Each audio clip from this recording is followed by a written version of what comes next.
bonjour tout le monde, merci de nous avoir rejoints, j'espère que vous allez bien. Au programme aujourd'hui, nous allons parler des étudiants qui doivent désormais suivre leurs cours à distance depuis chez eux. Nous aborderons aussi avec une contractuelle de la CPAM du dispositif du contact tracing pour suivre les chaînes de contamination dues au Covid-19 et aussi de la situation de certaines entreprises durant le confinement. Mais avant de commencer, je vous laisse découvrir l'actu en bref dans notre Flash Info du jour. L'entreprise Prolux Design, basée à Sarreguemines, a décidé d'utiliser son temps libre pour aider l'association Les Enfants du groupe Saint-Vincent, qui vient en aide à plus d'une centaine de familles dans le besoin.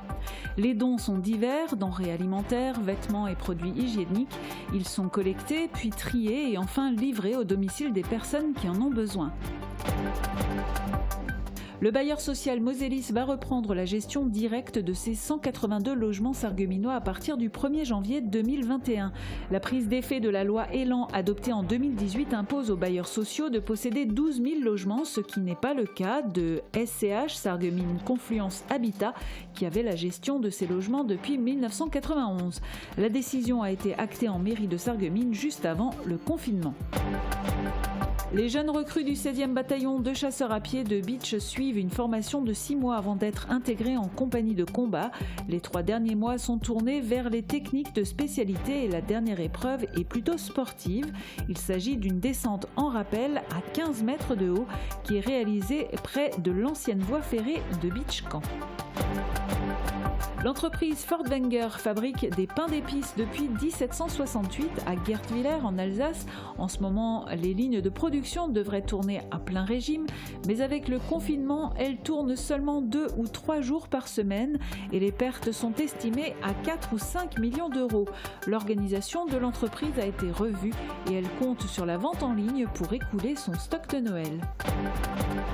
Les champignons de nos champs poussent souvent en cercles qui sont appelés ronds de sorcière. Au départ, il y a un champignon dont le mycélium mange toute la nourriture qui l'entoure. L'année d'après, d'autres champignons poussent en formant un cercle de 30 cm et ce phénomène se reproduit tous les ans. Ainsi, le rond s'agrandit d'année en année. Après les vacances de la Toussaint, les élèves des écoles, collèges et lycées ont pu retourner dans leur établissement scolaire. Mais les étudiants sont, eux, restés chez eux. Marie-Morgane est en direct depuis l'IUT Moselle-Est qui reste vide. Et oui, le bâtiment derrière moi reste fermé, le personnel administratif est en télétravail, tout comme les enseignants qui ont repris les cours à distance comme lors du premier confinement. Il y a plus de 500 étudiants à Sarreguemines qui sont concernés par cette décision de fermeture des universités. Il y a la fac de droit qui compte près de 200 étudiants, l'IUT de Moselle-Est avec 2 spécialités qui regroupent environ 300 étudiants et aussi l'INSPE, l'Institut national supérieur du professorat et de l'éducation, qui compte une 50aine de futurs enseignants. On est allé à la rencontre d'un étudiant de la fac de droit ce matin pour voir comment se passent les cours à distance. Et j'ai aussi posé quelques questions à Philippe Burg, le directeur de l'IUT de Moselle-Est. Très bien, merci Marie-Morgane et merci à David qui t'accompagne au cadre. Ce matin, Thomas Zonefranc avait un cours de droit, mais depuis le 2 novembre, il ne peut plus se rendre à la fac. Il le suit depuis son domicile. C'est la seconde fois que le confinement impacte ses études. Marie-Morgane et David l'ont rencontré. Thomas est étudiant depuis 2 ans à la fac de droit de Sarreguemines. Ce matin, il a rendez-vous pour un cours de droit civil des contrats. Mais pas besoin de se déplacer à l'université, il le suit depuis son salon, son professeur est en visioconférence. Pour moi, c'est pas quelque chose de nouveau, parce qu'on a déjà eu le cas en mars 2020. Et du coup, on était déjà un peu préparé à utiliser tous les outils qu'on utilise maintenant. Thomas passe environ 5 à 6 heures par jour devant son ordinateur pour suivre ses cours. Il alterne entre des cours magistraux, où il écoute l'enseignant et prend des notes, et des TD, travaux dirigés, qui se déroulent en plus petits groupes. Cela lui permet de poser des questions. Je pense que tenir jusqu'en janvier, ça poserait pas de problème. Après, ça risque d'être un peu plus compliqué parce que déjà, il y a le lien social. La faculté de droit et l'IUT de Moselle-Est à Sarreguemines comptent environ 500 étudiants. Ils sont donc beaucoup moins nombreux que dans les grandes universités. Des solutions avaient été trouvées pour éviter une propagation du virus. Des cours avaient lieu au lycée Henri Nominet, et au casino des Faïenceries pour pouvoir les espacer. Le premier confinement du mois de mars n'a cependant pas empêché Thomas d'obtenir la moyenne à ses examens et de passer en seconde année de licence de droit. Les équipes pédagogiques sont mobilisées pour éviter un décrochage des étudiants. À Sarreguemines, il y a la fac de droit, mais également l'IUT de Moselle-Est avec les filières GACO, gestion administrative et commerciale des organisations, et GLT, gestion logistique et transport. Marie-Morgane s'est entretenue ce matin avec le directeur pour en savoir plus sur l'organisation des cours à distance. Philippe Burg, bonjour. Bonjour. Le 28 octobre, Emmanuel Macron a annoncé le nouveau confinement et avec à nouveau la fermeture des universités.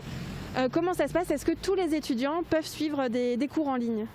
Ben oui, tous les étudiants vont suivre les cours en ligne. Tout ce qui est travaux dirigés, enseignement intégré ou cours magistraux, cela se fait en visio, donc avec les outils numériques qu'on a déjà utilisés lors du premier fonctionnement. Donc on a l'habitude et la pratique de ce type d'enseignement. Pour ce qui concerne les travaux pratiques, où il y a nécessité d'avoir des équipements spécifiques, que ce soit des équipements informatiques ou des équipements scientifiques. Là, on a fait remonter au rectorat la liste des TP et on a eu l'autorisation par arrêté de pouvoir avoir en présentiel les étudiants dans ce cas de figure bien particulier. J'imagine que donner des cours à distance, c'est pas la même chose qu'en présentiel. C'est un autre exercice et il faut être très attentif déjà à la rupture numérique. Donc on suit les étudiants par rapport à l'utilisation de ces outils numériques, qu'ils aient un ordinateur, qu'ils aient une liaison, une connexion qui fonctionne. Auquel cas, on peut toujours, l'université le fait, les composantes comme la nôtre le font aussi, prêter un ordinateur au cas où. Pour l'instant, ça fonctionne très bien. On a encore l'expérience, comme je le disais, du premier confinement. Et évidemment, rien ne vaut le présentiel. Mais il faut assurer la continuité de notre service public. Il y a beaucoup d'universités qui ont alerté le gouvernement parce qu'ils s'inquiètent du décrochage des étudiants. Est-ce que c'est quelque chose que vous avez pu observer au premier confinement et qui vous inquiète pour le nouveau? Alors au premier confinement, c'était un peu différent parce qu'on arrivait en fin d'année. Et c'est vrai que c'était très dur pour les étudiants. D'abord parce que c'était nouveau. Il a fallu régler aussi les problèmes de rupture numérique et la fatigue aidant, on avait un certain nombre de décrochages. Cela dit, les taux de passage de première en deuxième année ou les taux d'obtention du DUT sont des chiffres équivalents aux années précédentes. Donc on ne peut pas dire qu'il y a eu une influence sur le taux de réussite des étudiants, ça c'est la première chose. Pour ce qui concerne le deuxième confinement, à l'heure actuelle, la semaine dernière c'était quasiment une semaine blanche parce que c'était une semaine d'organisation. Donc cette semaine, on attaque réellement la mise en place des cours et les cours à distance. Bon, il faudra un peu plus de recul par rapport à voir les statistiques par rapport au décrochage des étudiants. À titre personnel, moi j'enseigne encore, ça fait 2 fois que j'ai cours la semaine dernière et cette semaine, et j'ai 100% des étudiants qui sont présents. Donc pour l'instant ça tient, le système tient. Okay, merci beaucoup d'avoir répondu à nos questions et à ce jour on ne sait toujours pas quand les étudiants pourront retourner à l'université. La seconde vague continue de faire des dégâts avec 41 622 nouveaux cas de Covid-19 enregistrés en France ces dernières 24 heures. L'assurance maladie doit donc s'adapter et se mobiliser, notamment avec le dispositif de contact tracing lancé le 13 mai dernier. Nous sommes en contact direct avec Charlotte, qui est contractuelle à la CPAM. Bonjour. Alors, toute première question, comment on définit un cas contact? Qui est cas contact? Alors, un cas contact, c'est une personne qui a rencontré physiquement une personne diagnostiquée positive, que nous appelons patient zéro, sur un contact prolongé de plus ou moins 15 minutes, sans respect des gestes barrières ou sans port du masque de l'une ou l'autre des deux personnes. Et si je suis malade, par exemple, qu'est-ce que je dois faire? Quels sont les premiers gestes que je dois faire? Alors, pour toute personne qui est diagnostiquée positive, elle reçoit un SMS avec le lien du site briserlachaîne.org, ce qui lui permet de préparer en amont la liste de ses cas contacts, donc toutes les personnes qu'elle a vues sans geste barrière et éventuellement sans masque, ce qui facilite l'échange avec l'agent de l'assurance maladie qui contactera cette personne positive afin de réaliser une enquête sanitaire et de lister toutes les personnes en cas contact. Donc, il faut bien faire attention d'avoir des contacts qui soient à jour, avec des numéros de téléphone, l'orthographe correcte du nom de famille et éventuellement la date de naissance pour permettre à l'agent de faire son travail de façon optimale. Et comment ça se passe après au niveau de la cellule tracing, après, à votre niveau? Comment vous organisez? Alors, une fois que nous avons contacté la personne positive et enregistré ces cas contacts, donc tous ces cas contacts reçoivent un SMS qui leur permet d'avoir toutes les consignes leur permettant de se faire tester dans les temps, puisqu'il y a en cas de symptômes un test à réaliser le plus rapidement possible et s'il n'y a pas de symptômes, un isolement de 7 jours dans les 2 cas à respecter et un test à réaliser 7 jours après le dernier contact. Donc ce SMS leur permet vraiment d'avoir des informations exhaustives sur leur situation de cas contact. Très bien. Eh bien, écoutez, merci beaucoup Charlotte d'avoir été avec nous. Je vous en prie. Et on continue tout de suite le journal. Ce contexte de crise sanitaire a fait émerger beaucoup d'initiatives d'entraide. Avec le second confinement, certaines entreprises ont décidé d'être actives. C'est le cas de Prolux Design qui est devenu partenaire avec l'association Les Enfants du groupe Saint-Vincent pour aider les familles dans le besoin. Nous les avons suivis dans la collecte et la distribution de dons. Ils sont sur les routes, mais pas pour aller voir des clients, mais des donateurs. L'entreprise Prolux Design, basée à Sarreguemines, ouvert uniquement sur rendez-vous durant le confinement, a décidé d'utiliser son temps libre pour une bonne action. Elle se déplace bénévolement pour l'association Les Enfants du groupe Saint-Vincent, qui vient en aide à plus d'une centaine de familles dans le besoin. Donc on a décidé, on s'est dit pourquoi pas nous, plutôt que de rester inactifs, mettre notre pierre à l'édifice et participer activement à aider les autres. Contre Corona, avec nos armes à nous, ce qu'on sait, notre réseau, les personnes qu'on connaît, les réseaux sociaux, les choses ce qu'on maîtrise. Après la récolte des dons dans le secteur, il faut désormais trier selon le besoin des différentes familles. L'association a donné un listing d'une 50aine de foyers à l'entreprise qui se charge de dispatcher denrées alimentaires, vêtements et produits hygiéniques. Guillaume Ancora, le gérant, a réussi à fédérer sa propre famille autour de ce projet qui met du cœur à l'ouvrage. Pour quelques familles qui ont été livrées dimanche, l'importance des dons a dépassé ce qui a été demandé. Et en fin de compte, on se retrouve avec un petit peu plus que ce qu'on souhaitait. Par contre, on se dit que si les gens en démarrage sont capables de donner ça, on est capable autour de nous de demander, de donner pour donner encore plus et pour qu'on puisse aider encore plus de familles. Pour Francesco, membre de la famille et membre de l'association Les Enfants du groupe Saint-Vincent depuis 1 an, cette solidarité est la bienvenue. Déjà, ça prouve qu'il y a des gens qui s'inquiètent pour ces familles et il y a des gens qui veulent que la situation évolue. Et donc nous, avec ma famille, on veut que la situation évolue. Donc ça nous fait chaud au cœur quand même de voir qu'il y a des gens qui donnent et qui sont là pour aider les autres personnes qui en ont besoin, Les produits collectés ont ensuite été livrés au domicile des habitants. L'entreprise réfléchit déjà à pérenniser cette action solidaire avec d'autres associations pour les futures années. Et si vous souhaitez participer à cette action et faire des dons, un numéro de téléphone et une adresse mail s'affichent en bas de votre écran. Une autre entreprise tourne aussi au ralenti, c'est la société Fort-Wenger, leader français sur le marché du pain d'épices. Et le pain d'épices fait un peu la grimace, alors que ce devrait être la période la plus forte de l'année. Direction Guertvillers, au pied du massif vosgien, où on fait tout pour ne pas mettre tous les salariés au chômage partiel. C'est un reportage de nos confrères d'Alsace 20. Dans les ateliers de production du fabricant de pain d'épices Fort-Wenger à Guertvillers, l'activité tourne au ralenti. Pour la première fois, depuis sa création en 1768, les lignes de production ne fonctionnent que 2 ou 3 jours de la semaine en pleine période de Noël. Qu'est-ce que tu fais de bon là? Voilà, c'est une petite idée que j'ai de nouveau pour développer des petits sablés, pépites choco. Notre responsable de production en fait est en train de faire des essais pour l'année prochaine.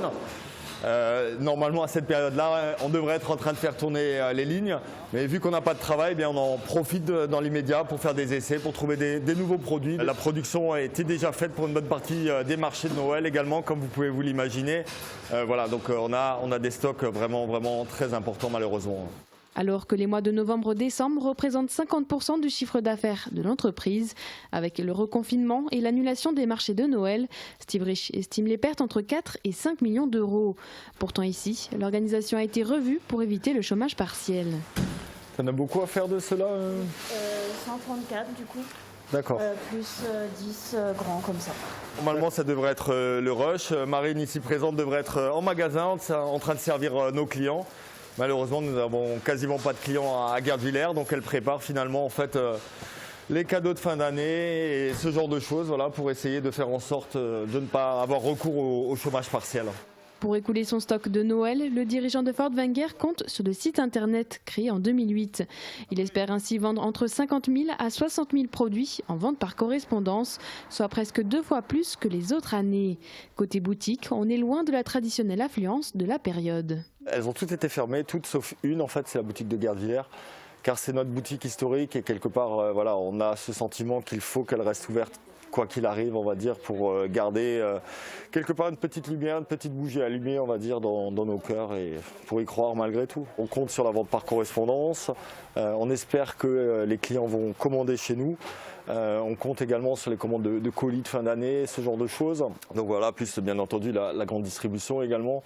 Il nous reste des canaux sur lesquels on peut essayer de vendre nos produits, mais voilà, ça va être très très compliqué et on compte clairement sur les Alsaciens notamment pour nous soutenir vraiment. Solidaire envers les soignants au premier confinement, Steve Rich souhaite aujourd'hui soutenir les entreprises avec sa nouvelle opération Fort Wenger, un Noël solidaire. Avec elle, il offre de la visibilité sur le site internet et des flyers glissés dans les colis à 5 entreprises, associations et institutions qui soutiennent déjà les commerçants. C'est l'heure des prévisions météo. Nous nous retrouverons après avec le 16e BCP qui a affronté le vide avec une descente en téléphérique et en rappel. On retrouvera aussi un nouveau sujet sur les champignons et on parlera de la récolte du safran dans les Vosges. A tout de suite. La météo vous est présentée par le Crédit Mutuel. Une banque qui appartient à ses clients, ça change tout. Qu'il vente, pleuve, fasse froid ou chaud, une maison isolée par Moder Habitat reste agréable et saine au fil des saisons.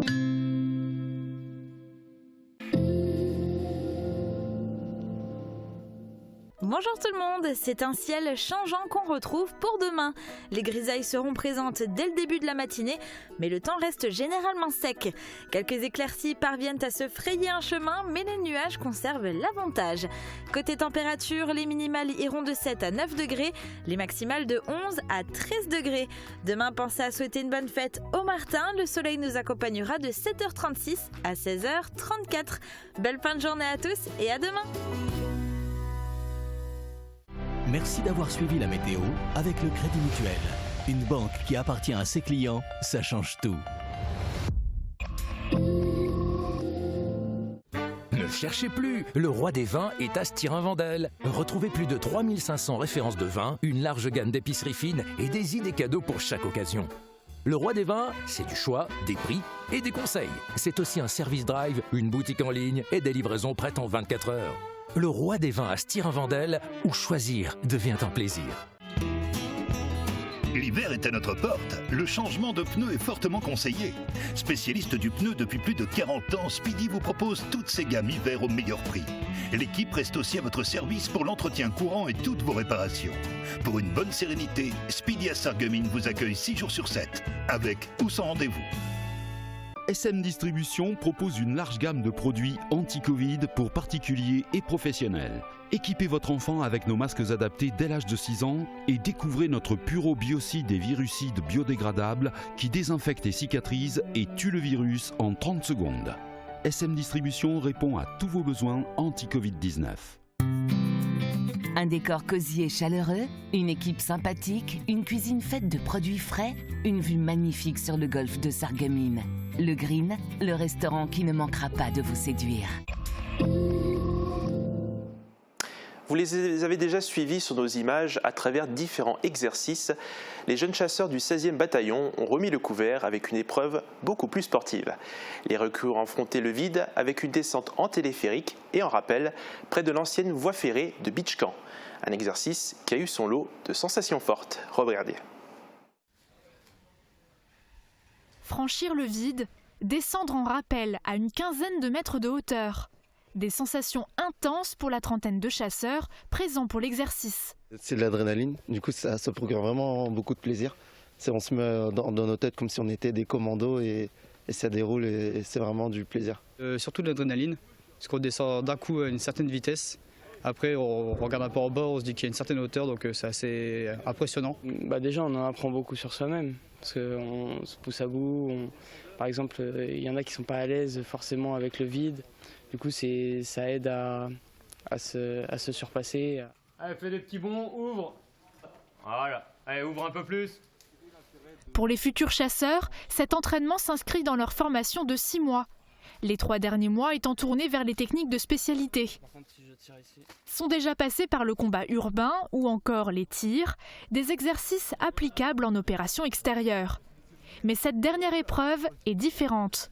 On veut à la fois en fait les aider à se dépasser une dernière fois et puis les récompenser, puisqu'il y a aussi une vraie sensation, il y a vraiment des bonnes sensations à avoir dans ce genre d'exercice. C'est moins opérationnel que ce n'est pour le développement personnel, c'est-à-dire pour l'appréhension du vide et le dépassement de soi. Moins opérationnel car difficile d'imaginer ces nombreux équipements en intervention. Il s'agit surtout de montrer la capacité des jeunes recrues à apprendre et à restituer ce qu'ils savent dans un temps très court. Ici, il faut connaître la technique, mais aussi savoir faire confiance. Donc moi je suis là pour coordonner la descente en rappel, donc je vérifie que les chasseurs soient bien assurés sur le rappel et qu'ils aient bien compris la manœuvre pour la descente. Et voilà, et puis après je remets en état de fonctionnement le rappel pour que ça puisse s'enchaîner le plus rapidement possible. Ces nouveaux chasseurs seront d'ici 1 mois, fin de la formation, intégrés en compagnie de combat. En théorie et en pratique, ils seront en mesure de partir en opération externe. On passe à un tout autre sujet. Il y a du changement en perspective pour les habitations à loyer modéré.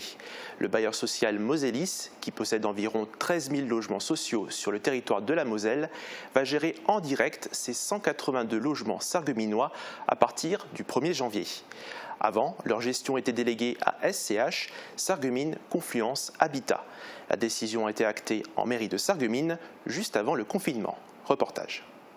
C'est bien de donner satisfaction à ses concitoyens, de veiller à ce qu'ils logent dans les meilleures conditions possibles. C'est notre objectif à tous et je crois qu'à ce titre-là, on ne peut que souhaiter que les collaborations continuent à être fructueuses et qu'elles permettent d'aboutir aux améliorations qui sont attendues par les uns par les autres. Ce sera la fin des amalgames. Depuis 1991, les logements sociaux que possède Moselis à Sarreguemines étaient gérés par SCH, Sarreguemines Confluence Habitat. Cela entraînait parfois un flou pour les locataires qui ne savaient pas toujours s'ils devaient se tourner vers le propriétaire, le gestionnaire ou la ville. Cette situation prendra fin au 31 décembre. Avec la prise d'effet de la loi Elan adoptée en 2018, les bailleurs sociaux devront désormais tous posséder plus de 12 000 logements, quitte à se regrouper. Sarreguemines Confluence Habitat n'en compte que 1650.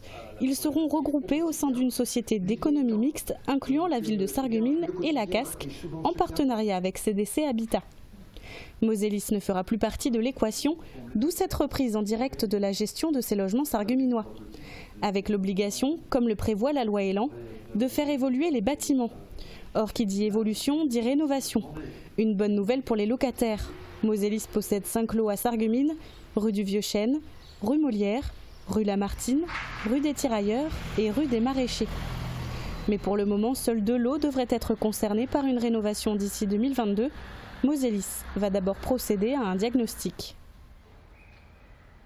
Nous retrouvons maintenant Émile Eitel pour la suite de notre découverte des champignons. Les champignons, dans les champs, ont tendance à pousser en cercle et ça s'appelle des ronds de sorcière. Peut-être que vous avez déjà observé ce phénomène. Émile Eitel vous en donne l'explication. On vient juste de passer sur le terrain de la voisine, en face de moi, vous voyez, il ne faut pas aller loin. Et qu'est-ce qu'on trouve? On trouve des agarics champêtres, le rosé des prés, comme disent les gens. Hein. Ce que vous voyez là, c'est un rond de sorcière. Alors, dans le monde rural, à l'époque, on était très superstitieux, on le sait. Donc, on prétendait que la nuit, les sorcières viennent, pour danser à l'intérieur de ce cercle. Donc, lors d'un mariage, les mariés se mettaient au milieu du rond de sorcières pour conjurer le sort, c'est-à-dire, pour chasser les sorcières et pour faire venir le bonheur. Scientifiquement, c'est très simple. À partir d'un champignon, au départ, vous aviez un champignon. autour de ce champignon, son mycélium mangeait toute la nourriture, si vous voulez. Hein. Et puis, à l'extrémité, ces mycéliums se développaient en étoiles, si vous voulez, autour du pied du champignon. L'année d'après, il y avait plusieurs champignons qui venaient et qui formaient un cercle à 30 cm du point de départ. Et tous les ans, le phénomène se reproduit et ça va 30 cm plus loin. En principe, ce rond de sorcière, vous le retrouverez l'année prochaine à 30 cm plus loin. Alors comme en Amérique, tout est absolument gigantesque, on dit qu'en Amérique, il y a des ronds de sorcière de 1 km de diamètre. Des champignons, nous passons aux épices. La semaine dernière, on vous a montré des images de récolte de safran dans les Vosges, mais il y en a aussi en Moselle-Est. Cet or rouge est l'épice la plus chère au monde, car sa culture est complexe, délicate et impossible à mécaniser. À Longeville et Saint-Avold, Betty s'est lancée dans la culture de cette fleur, après avoir suivi une formation intensive dans la Creuse, le berceau du safran en France. Cela fait maintenant 4 ans qu'elle cultive le Crocus sativus sur une parcelle de 10 arts. Reportage de Jean-François Ambroise. Ce sont les dernières fleurs de la saison, à 2 doigts de dévoiler leurs précieux pistils. Les crocus ouverts, eux, n'auront guère le temps de s'épanouir. C'est du Crocus sativus, c'est une des variétés de crocus. Donc la cueillette a lieu tous les jours, par temps de pluie, par soleil. C'est tous les jours que ça s'effectue. Aujourd'hui, les bottes sont de rigueur. C'est la pluie, couplée à la baisse des températures sous la barre des 10 degrés, qui déclenche la floraison des crocus.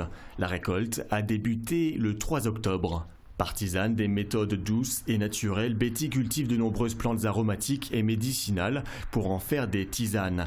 Cultiver le safran, reconnu pour ses multiples propriétés, était alors une évidence. Cela fait maintenant 4 ans qu'elle développe sa safranière. J'ai été formée d'abord pour savoir comment pousser, comment le mettre en place, comment l'entretenir et comment le cultiver. Et suite à ce stage-là, on s'est lancé et puis on a acheté nos propres bulbes pour faire notre propre culture. On est parti au départ sur 10 000 bulbes, 1500 fleurs. La première année de plantation et maintenant on est à 50 000, un peu plus de 50 000 fleurs sur une saison. Donc il y a des journées à 4-5 000 fleurs par jour et il y a des jours où on en est à 1000, 1500, un peu moins. Et voici la récolte du jour. Place à présent à une opération minutieuse, l'émondage. Tout de suite après la cueillette, le safran doit être émondé. Donc l'émondage, ça consiste à séparer le pistil, à laisser les 3 stigmates bien ensemble et enlever le maximum de jaune au bout de la tige qui donne l'amertume à l'épice de safran. Un émondage qui révèle parfois des pistils à 4 stigmates. C'est comme un trèfle à 4 feuilles, c'est le porte-bonheur du safranier. Dans le bol, l'or rouge s'amoncelle. Il faudra ensuite le sécher. Les pistils perdront 80% de leur poids. Un travail d'orfèvre impossible à mécaniser, d'où son prix élevé, 30 000 € le kilo. Alors là, c'est des petits flacons. Il y a 1 gramme de safran. Sachant que dans un gramme de safran, il y a environ entre 150 et 200 pistils, donc 200 fleurs, 200 pistils. De quoi assaisonner de nombreux plats, salés comme sucrés. Une épice que l'on peut retrouver également en sirop ou encore en gelée. Demain, pour le 11 novembre, vous allez pouvoir regarder une émission spéciale intitulée « Derrière le miroir ». Pour certaines personnes de Meisenthal, si en 1936, Antoine Masse n'avait pas eu l'audace et le courage de racheter la verrerie, le site verrier et son succès d'aujourd'hui n'existeraient pas. Francis Hoffman accueille Jacqueline Philippon, fille d'Antoine Masse. Avec elle, il va remonter le temps et tenter de reconstituer cette belle histoire. L'info continue en non-stop sur Mosaïque Cristal. Vous pouvez aussi revoir cette émission et les sujets sur notre page Facebook ou notre site internet www.mosaïque-cristal.tv. Prenez soin de vous.